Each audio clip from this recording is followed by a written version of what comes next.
What happens when one of the most powerful women in entertainment sits down with a late-night host who's clearly made up his mind about her before she even walks through the door? Tonight, we're diving into the explosive confrontation that had security escorting Kim Kardashian right off the Jimmy Kimmel live set. This isn't your typical celebrity interview gone wrong. This is a masterclass in how ego and predetermined narratives can turn what should be a simple promotional appearance into an absolute battleground. Make sure you subscribe and drop a comment, because this story has layers that'll make you question everything you think you know about late-night television. The studio audience was buzzing with anticipation as Kim Kardashian made her entrance onto the Jimmy Kimmel live stage. She was there to promote her latest business venture, a groundbreaking legal tech startup that was revolutionizing how everyday people access legal services. The audience erupted in applause. Phones were already recording, and Kim settled into the guest chair with her usual composed confidence. Jimmy Kimmel, however, had other plans entirely. "So Kim," Jimmy began, his trademark smirk already forming before she'd even gotten comfortable. "I have to ask, when you decided to play lawyer on TV, did you think people would actually take you seriously?" The question hung in the air, like a toxic cloud. Kim's smile faltered for just a microsecond before she recovered, but anyone watching closely could see the shift. This wasn't the light-hearted banter she'd prepared for. "Well, Jimmy, I think when people see the work we're doing, when they see how we're actually helping families navigate complex legal situations they couldn't afford to handle otherwise, they realize this isn't playing anything. This is real impact on real people's lives." Jimmy leaned back in his chair, that condescending chuckle escaping his lips. "Right, but come on. You have to admit there's something almost comical about someone who became famous for, let's be honest, a certain type of video, now trying to position themselves as some kind of legal expert." The studio went dead silent. You could hear a pin drop. Kim's jaw tightened, and for the first time in what felt like years of public appearances, she looked genuinely caught off guard by the sheer audacity of what had just been said. "I'm sorry, what exactly are you trying to say here, Jimmy?" "I'm just saying," Jimmy continued, clearly enjoying the discomfort he was creating. "Isn't it convenient how every few years you find a new cause to champion, right when you need to rehab your image? First, it was criminal justice reform. Now, it's legal tech. What's next? Brain surgery." Kim straightened in her chair, her voice taking on an edge that regular viewers of her shows would recognize as dangerous territory. "You know what, Jimmy? I came here tonight thinking we were going to have a conversation about something I'm genuinely passionate about. Something that's already helped over 50,000 people get legal representation they never could have afforded. Instead, you're sitting here making jokes about a private moment from 20 years ago that I've already addressed more times than I can count." "Oh, so now it's a private moment," Jimmy shot back. "Funny how privacy works differently when there are cameras involved, right?" The audience was getting uncomfortable. You could see people shifting in their seats, some looking at their phones, others exchanging glances. This was not the entertaining celebrity banter they'd signed up for. Kim took a deep breath, clearly trying to maintain her composure. "Jimmy, I get that controversy drives ratings. I understand the game. But what I don't understand is why you seem more interested in trying to embarrass me than actually learning about something that could help your viewers. Do you have any idea how many people watching tonight might be struggling with legal issues they can't afford to resolve? And do you have any idea," Jimmy countered, his voice rising slightly, "how many people watching tonight might be struggling to put food on the table while you're sitting here in what? A $50,000 outfit, telling them about your latest business venture?" Kim's eyes flashed. "First of all, this outfit cost $300. I bought it specifically because I knew someone would make that exact comment. Second of all, the entire point of what we're doing is making legal services accessible to people who can't afford traditional lawyers." You'd know that if you'd bothered to do even 5 minutes of research instead of writing jokes about my past. Jimmy was clearly not expecting her to push back this hard. His usual rhythm was thrown off, but instead of adjusting, he doubled down.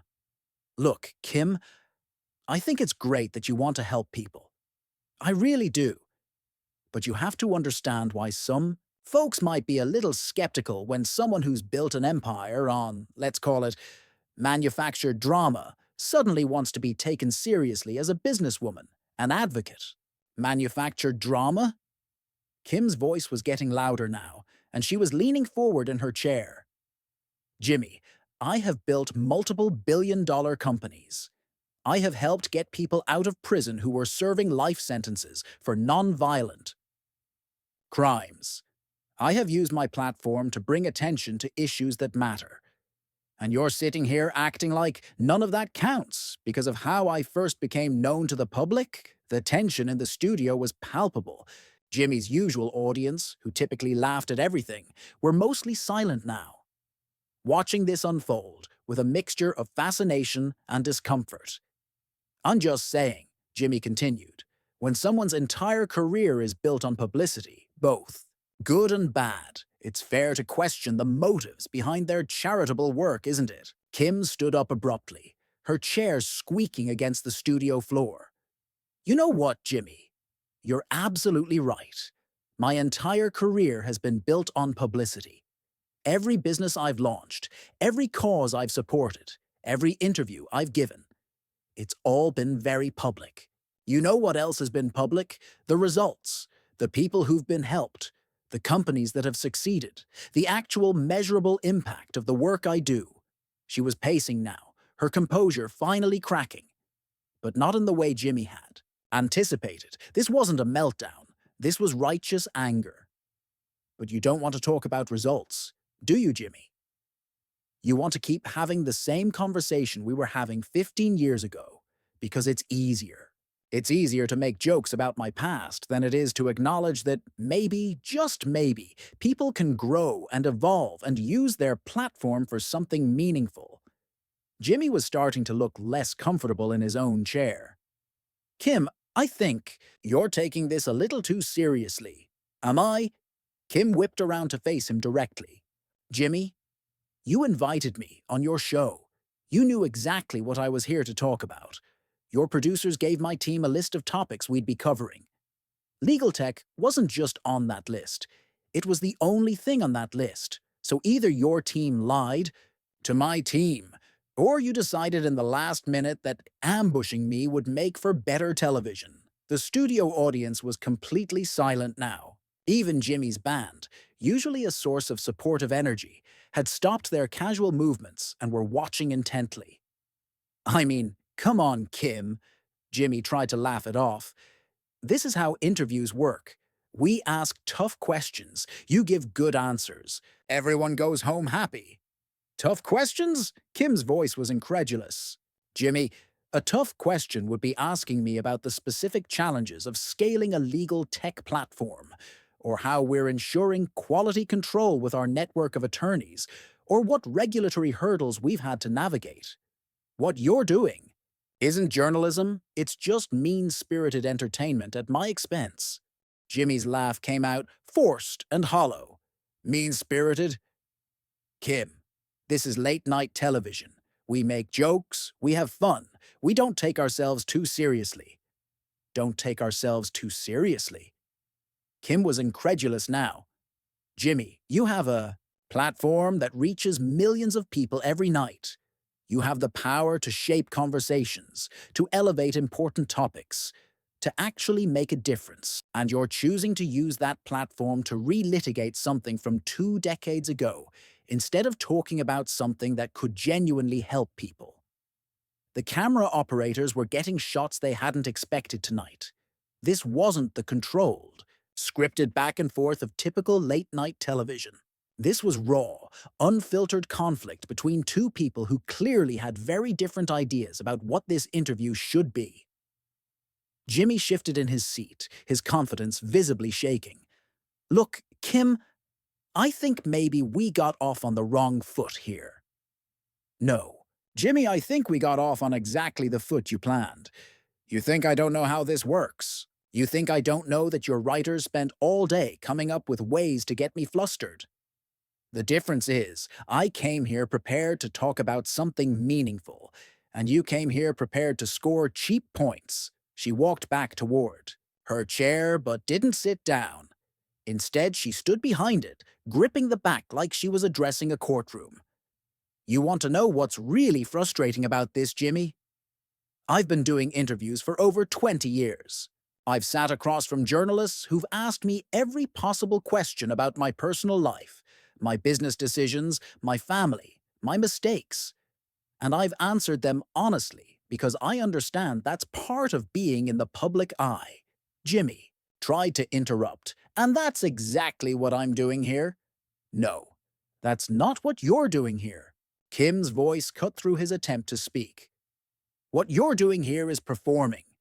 You're putting on a show for your audience where the joke is supposed to be how silly and vapid Kim Kardashian is. Except the joke doesn't work anymore, Jimmy, because I'm not that person.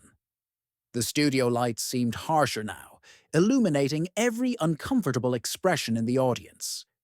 People were pulling out their phones, not to take selfies, but to record what was clearly becoming a historic television moment. I've spent the last 5 years studying law, not for publicity, not for a storyline, but because I genuinely wanted to understand the system so I could help people navigate it. I've spent millions of my own money funding legal cases for people who had no other options. I've sat in prison cells with people serving life sentences for crimes that wouldn't even be prosecuted today. Jimmy attempted to regain control. And that's admirable, Kim, but you have to understand why people might question the authenticity of that transformation. People like you mean? Kim's response was sharp and immediate. Jimmy, the families of the people I've helped get out of prison don't question the authenticity. The single mothers who've used our legal platform to get child support they were owed don't question the authenticity. The small business owners who've been able to protect their intellectual property for the first time don't question the authenticity. She was gaining momentum now, her voice strong and clear despite the obvious anger. You know who questions the authenticity? Media personalities who built their careers on making fun of people instead of actually engaging with the substance of what they're doing. You're so invested in the version of me that made for good punchlines 15 years ago that you can't even see who's sitting in front of you right now. Jimmy's producer was visible in the wings now, clearly trying to signal something, but Jimmy either didn't see or chose to ignore it. Kim, I think you're being a little unfair here. I'm just doing my job. Your job? Kim laughed, but there was no humor in it. Jimmy, your job is supposed to be entertaining people, maybe informing them a little bit. Instead, you're actively working to undermine someone who's trying to use their platform responsibly. Do you have any idea how many young women watch your show? What message do you think you're sending them right now? The question hung in the air, and for the first time since the interview started, Jimmy looked genuinely uncomfortable rather than just caught off guard. What message am I sending? He repeated. You're telling them that no matter what they accomplish, no matter how they grow or what they contribute, they'll always be defined by their biggest mistake or their most embarrassing moment. You're telling them that redemption isn't real, that growth isn't possible, that once you're labeled one thing, that's all you'll ever be. The audience was completely silent now. Several people were openly staring at Jimmy, waiting for his response. That's not what I'm saying at all, Jimmy protested, but his voice lacked conviction. Then what are you saying, Jimmy? Because from where I'm sitting, you've spent the last 20 minutes trying to reduce everything I've accomplished to a punchline. You've dismissed my business success. You've mocked my advocacy work. And you've repeatedly brought up something from my past. That has nothing to do with why I'm here tonight. Kim walked around to the front of her chair, now standing directly between Jimmy and the audience. You know what the really sad part is? I actually used to respect you. I used to think you were one of the good guys in late night. You seemed like you actually cared about issues, like you wanted to use your platform for more than just celebrity gossip and cheap shots. Jimmy's face was flushed now. The controlled environment he was used to commanding had completely slipped away from him. I do care about issues, Kim, but part of my job is also asking the questions that people at home are thinking. Is it? Kim's voice was rising again, because I don't think people at home are thinking about my personal life from 20 years ago when they're watching a segment about legal technology. I think you're projecting your own biases and calling it journalism. She turned to address the audience directly, something that clearly wasn't part of Jimmy's plan. How many of you came here tonight hoping to hear about legal tech? A surprising number of hands went up. How many of you came here hoping to relitigate my past? Almost no hands went up. Jimmy stood up abruptly, clearly trying to regain some control of his own show. Okay, Kim, I think maybe we should take a break and restart this conversation. Restart it? Kim turned back to face him. Jimmy, there's nothing to restart. You've made it perfectly clear what kind of conversation you want to have, and I've made it perfectly clear that I'm not interested in having it. The tension was so thick you could cut it with a knife. Jimmy's band leader was looking between them like he was watching a tennis match, and the audience was completely riveted. Look, Jimmy said, his voice taking on a pleading quality. Maybe I came on a little strong, but this is just how these interviews go sometimes. No, Jimmy.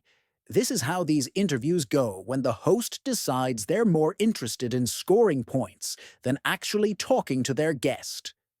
This is what happens when someone confuses cruelty with comedy.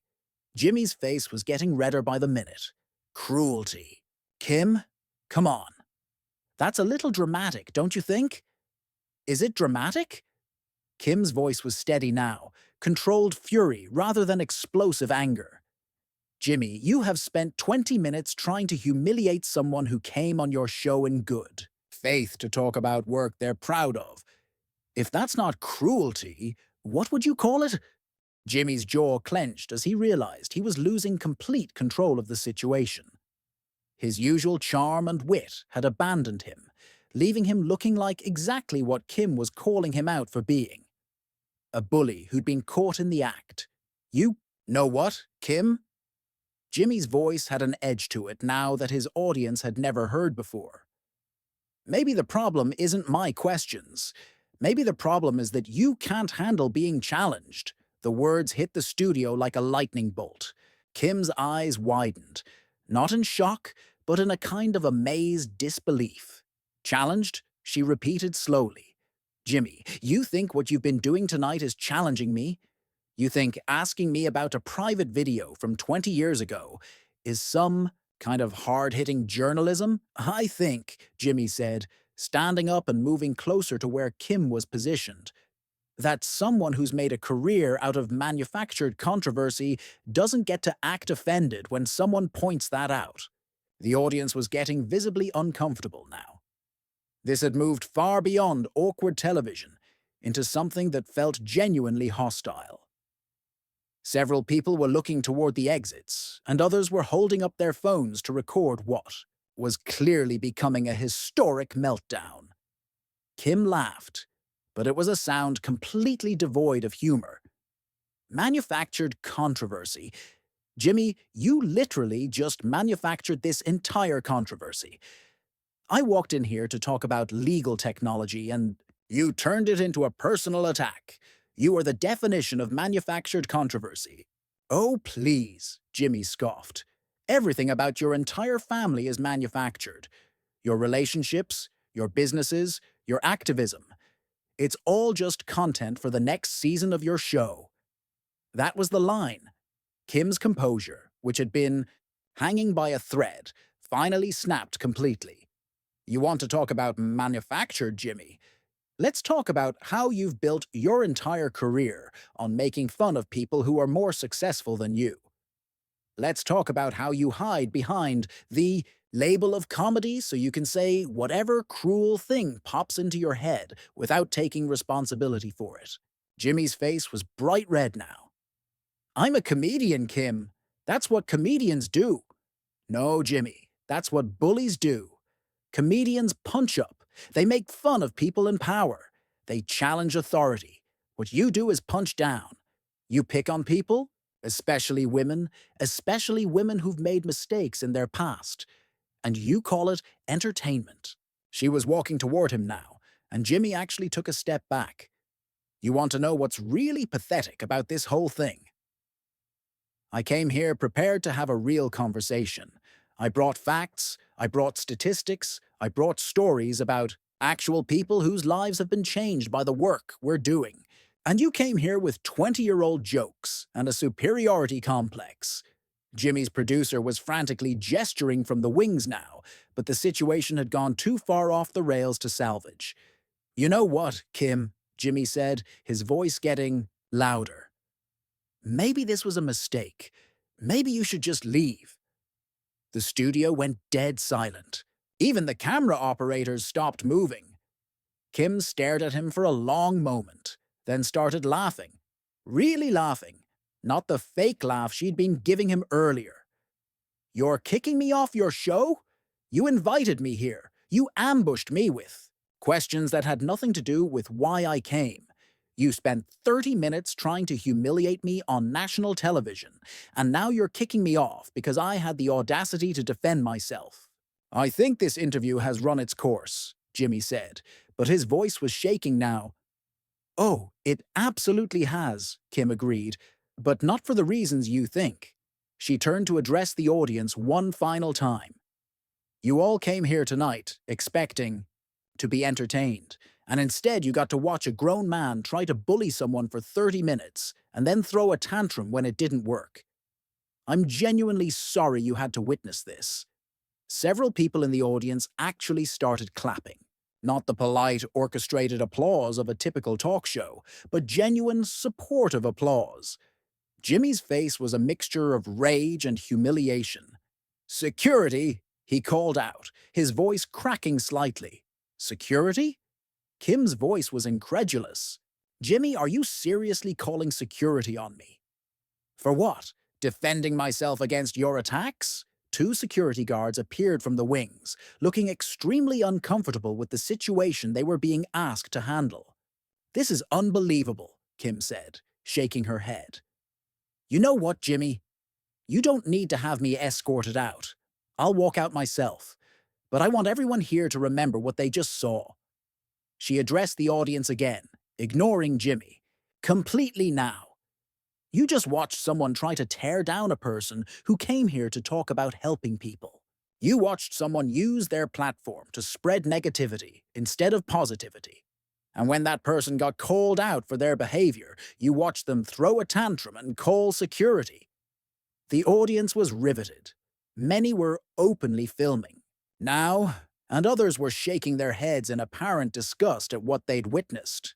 Jimmy, Kim said, turning back to him one final time. I genuinely hope you take some time to think about what happened here tonight, because this isn't just about me. This is about how you treat people, how you use your platform, and what kind of legacy you want to leave. Jimmy was speechless, standing there with his mouth slightly open as Kim gathered her composure and prepared to leave. And to everyone watching at home, Kim said, looking directly into the camera, don't let anyone tell you that you can't grow, that you can't change, that you can't use your past experiences to help other people. Don't let anyone reduce you to your worst moment or your biggest mistake. And don't let anyone convince you that cruelty is the same thing as comedy. She started walking toward the exit, the security guards awkwardly following behind her like they weren't quite sure what their role was supposed to be.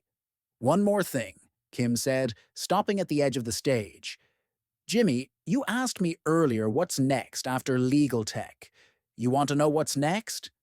I'm going to keep building businesses that help people, I'm going to keep using my platform to elevate important causes. And I'm going to keep growing and evolving as a person, no matter how many people like you try to keep me trapped in the past. With that, she walked off the stage, leaving Jimmy standing there in front of his stunned audience, his security guards, and his crew, all of whom were looking at him like they'd never seen him before. The studio remained silent for what felt like an eternity. Jimmy stood there, his face still flushed, clearly unsure of how to salvage what had just happened. His usual quick wit and ability to recover from awkward moments had completely abandoned him. Finally, he turned to the audience with a forced smile that fooled absolutely no one. "Well," he said, his voice barely above a whisper, "we'll be right, back after this break." But as the cameras cut to commercial, it was clear that there would be no coming back from what had just happened. The mask had slipped, the facade had crumbled, and everyone in that studio had seen exactly who Jimmy Kimmel really was when his carefully constructed persona fell apart. What started as what should have been a routine promotional interview had turned into a masterclass in how power, ego, and predetermined narratives can destroy not just an interview, but a reputation. Kim Kardashian had walked into that studio as a guest, but she walked out as the victor in a battle that Jimmy Kimmel had started but was completely unprepared to finish. So what do you think? Was Jimmy Kimmel justified in his line of questioning? Or did he cross a line that should never be crossed? Drop your thoughts in the comments below, hit that subscribe button, and let's keep this conversation going.